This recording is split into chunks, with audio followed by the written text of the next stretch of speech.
escuchamos Déjate Caer de Café Tacuba. Y les recuerdo que estamos con Patricia Bullrich y Hernán Charosky, y que como en todos los programas, es asistido por Pablo Marmorato y Sofía Schiff en la producción, en la operación técnica Nicolás Reynoso y en la filmación del programa Carolina Asi y Ezequiel Hilbert. Y si quiere comunicarse, escríbanos a porqueprograma@gmail.com o en la YouTube 1110 en letras, la YouTube de la radio. Y seguimos con Patricia y Hernán, que como de costumbre siempre en los intervalos hay cositas y frases que después yo quiero retener y ponerlos. Charlemos sobre esto que decías vos, Hernán, sobre cómo se compone el tema de la corrupción. Y yo me hacía una pregunta. Lo que ustedes contaban, Alemania se vio obligada a modificar sus reglas de juego en cuanto a las inversiones y la relación con las coimas, porque había un entorno, es verdad, un entorno mucho más exigente como es la eurozona. Pero aquí nosotros tenemos Chile, Uruguay, donde razonablemente uno puede decir no hay corrupción. ¿Podría influir esto en la región? ¿Qué les parece a ustedes? Yo creo que un uruguayo o un chileno lo primero que te dirían es, no es cierto que no hay corrupción, sino que hay, y la diferencia importante es, no hay corrupción sistémica. Me parece que esa es la principal diferencia. O sea, el juego político, la competencia de partidos no tiene en la corrupción un factor desequilibrante, digamos. Uh-huh. El jugador que desequilibra el juego en Argentina es la caja política.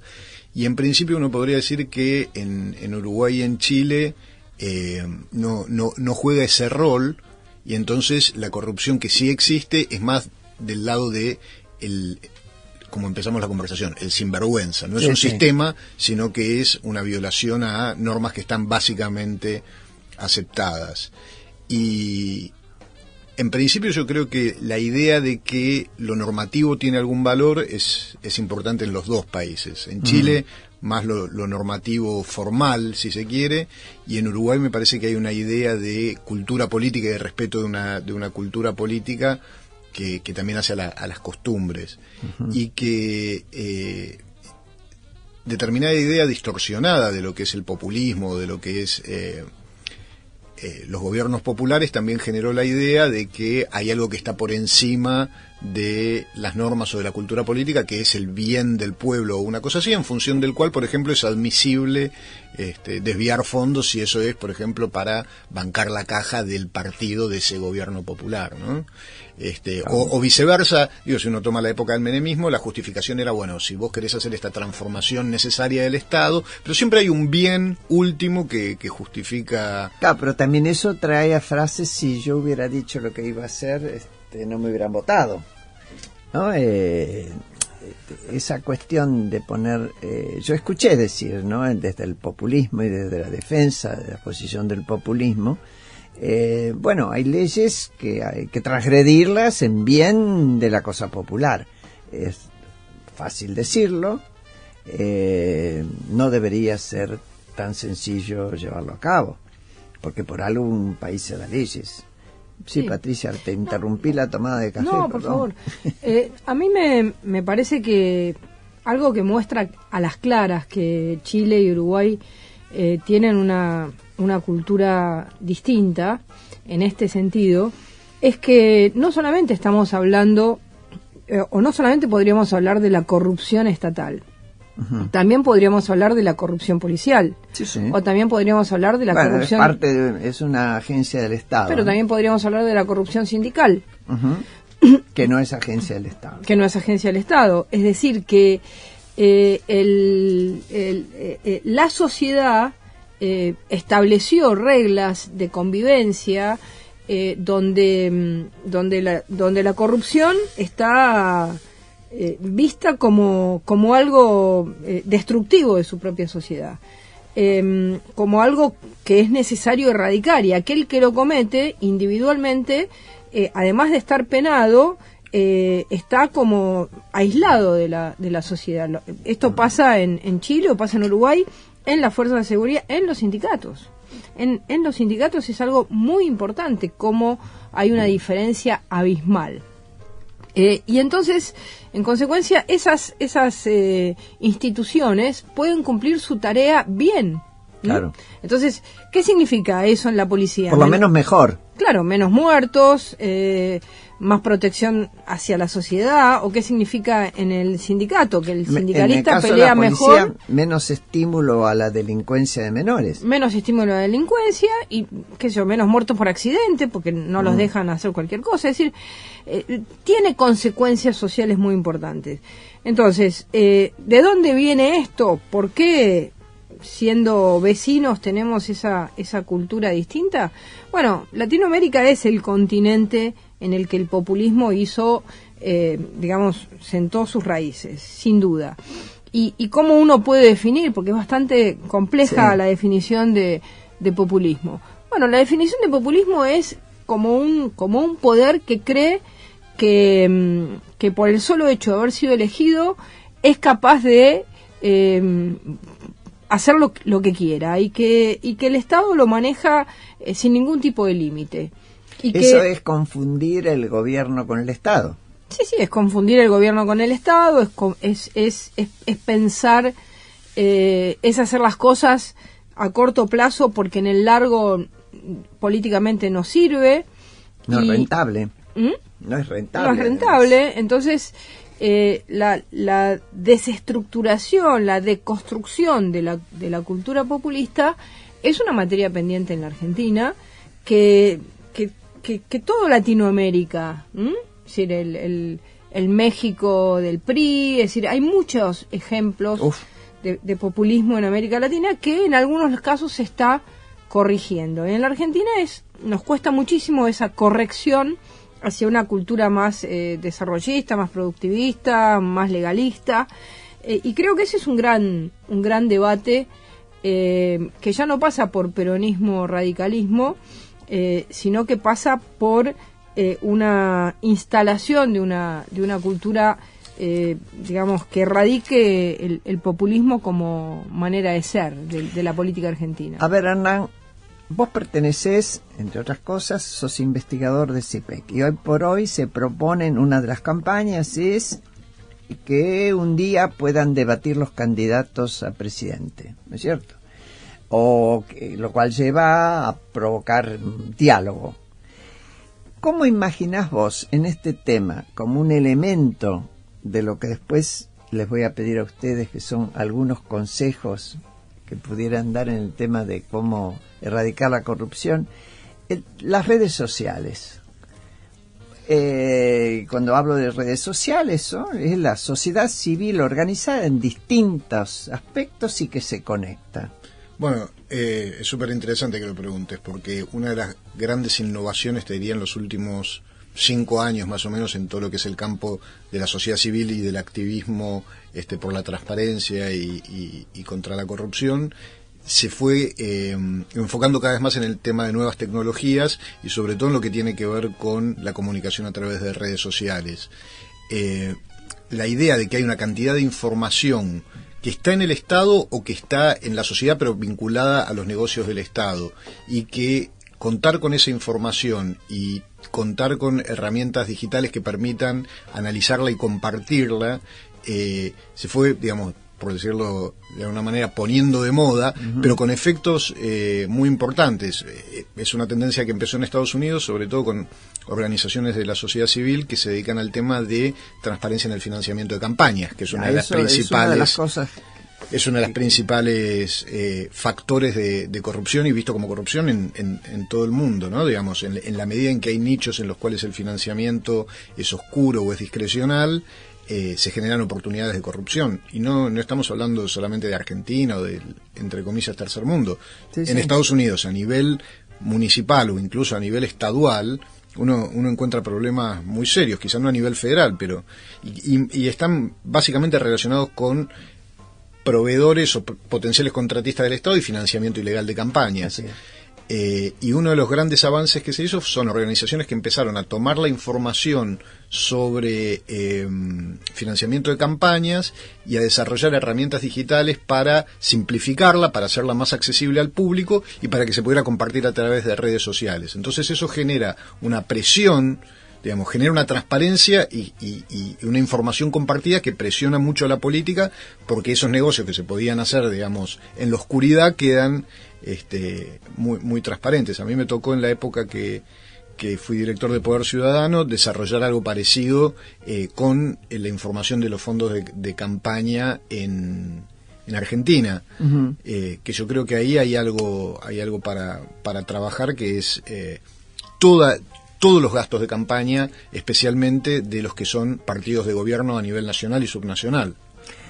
Yo diría que uno de los problemas que por ahí tenemos en Argentina es las dificultades para acceder a la mejor información. Un ejemplo notorio es el INDEC, me parece a mí, que no hay como el Estado para llegar a los mejores lugares y recibir la mejor información económica para ser usado en lo social, etcétera, y para desarrollar políticas.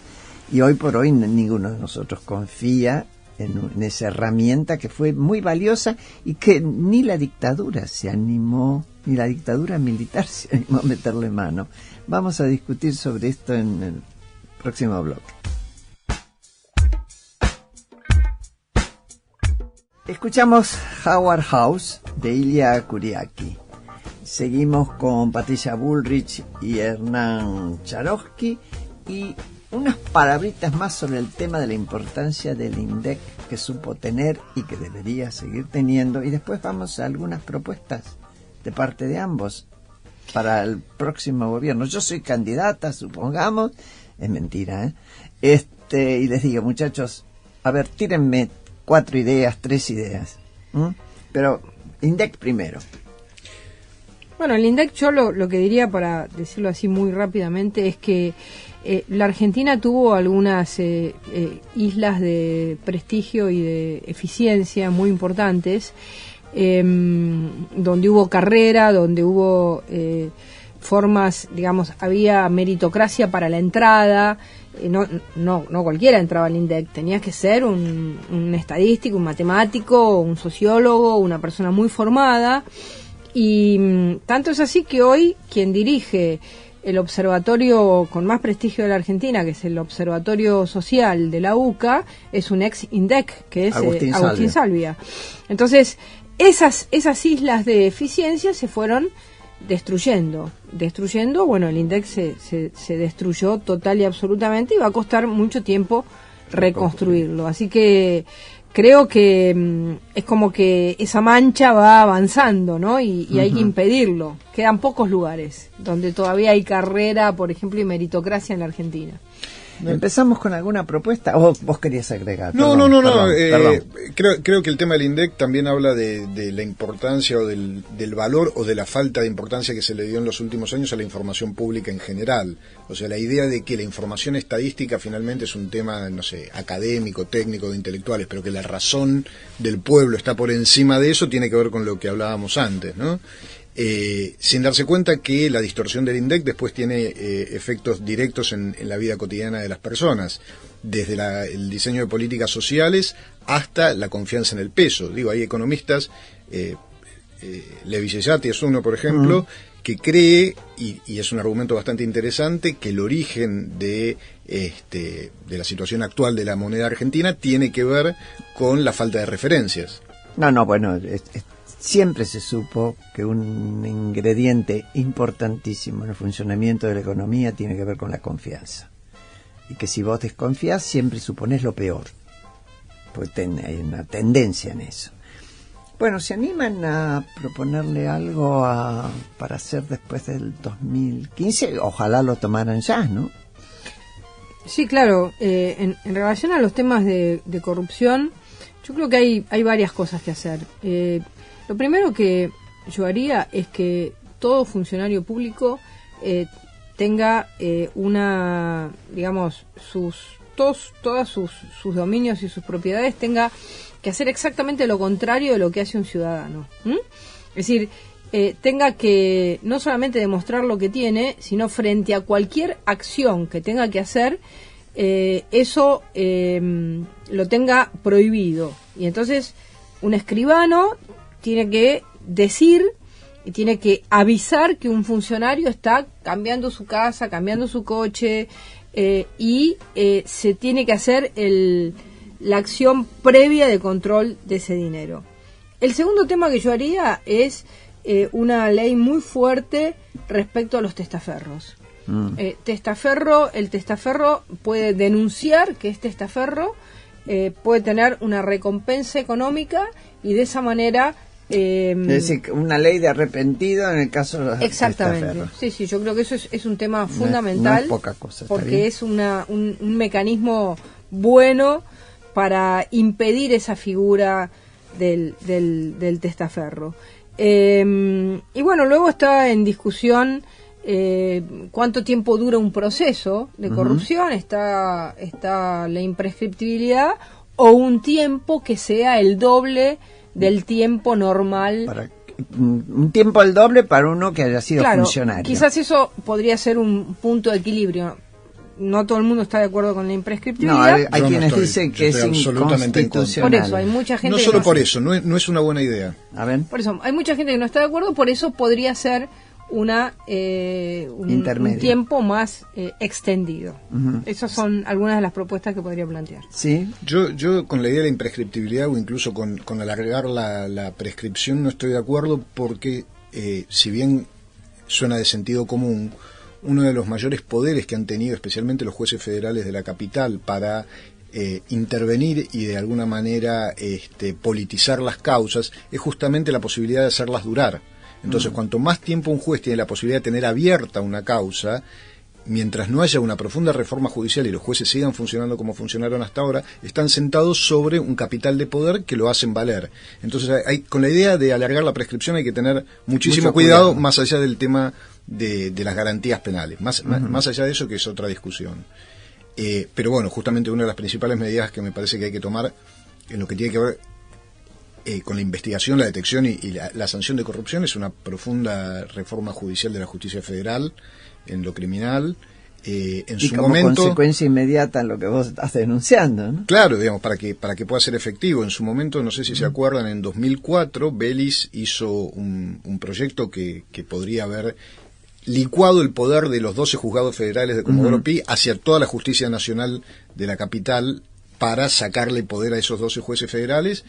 Y sabemos lo que pasó después, digamos, no duró mucho tiempo más la gestión de Vélez después de eso, porque es una corporación con muchísimo poder. A este gobierno que le gusta decir que lucha contra las corporaciones, contra esa no. Bueno, cuando pudo la cooptó y cuando hoy le está demostrando esa corporación que apenas tiene un espacio, avanza. Sí, y creo que otro tema central en la prevención es, dos cosas nada más digo, es ley de acceso a la información, con una institucionalidad que la garantice, y garantizar la autonomía y la expeditividad del trabajo de los organismos de control. Hoy la CIGEN está totalmente atada a la voluntad política del presidente, funciona si el presidente quiere y no funciona si el presidente no quiere, y la AGN es una especie de laberinto político para que salgan la Auditoría General de la Nación, que es un órgano de control que reporta al Congreso, pero que tiene una estructura colegiada que hace muy difícil que un informe que es contrario a los intereses de la mayoría parlamentaria salga. Claro. Es decir, se neutraliza desde algún lugar. Claro, tiene un muy buen plantel técnico que recolecta información muy buena, pero que muchas veces no sale como informe porque no se aprueba por esta trabazón política que tiene en su diseño, ¿no? La auditoría. Existe también lo que fue o se llamó la ley Ilia, que determinaba que el funcionario sospechado de enriquecimiento no goza de la ventaja de los demás de ser inocente tanto la justicia no lo pruebe, sino que debe probar por haber sido funcionario que no cometió el delito. Es lo que se llama la inversión de la prueba. Sí. Eso yo creo que se dejó de lado hace rato, pero estaba. Era una ley, nadie creo que la haya suprimido. Bueno, yo les agradezco muchísimo que hayan estado conmigo. Yo sé que esto es corto siempre y si uno recibiera las preguntas habría muchísimas más, seguramente que sí. Pero hablamos de un tema que hoy está en las tapas de todos los diarios. En estos tiempos peleándole al Mundial. Yo creo que el Mundial... Empezó a ganarle. Sí, le ha ganado de lejos. Pero, sin embargo, el tema de la corrupción creo que para nosotros es importante, que creo mucha gente, me parece que ha percibido parte de lo que aquí se habló, y que creo que tenemos la obligación como ciudadanos de exigirle a la política, que cuando estoy hablando de la política es en general, a los funcionarios, a los que son elegidos sobre todo por nosotros, que produzcan los cambios. Todos sabemos que no va a ser de un día para otro.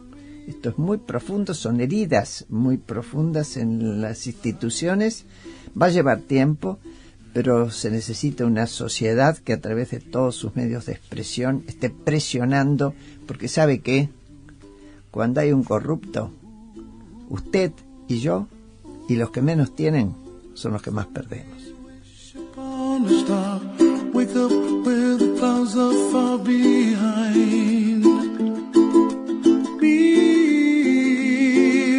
Trouble melts like lemon drops high above the chimney top, high above the chimney top, high above the chimney top, high above the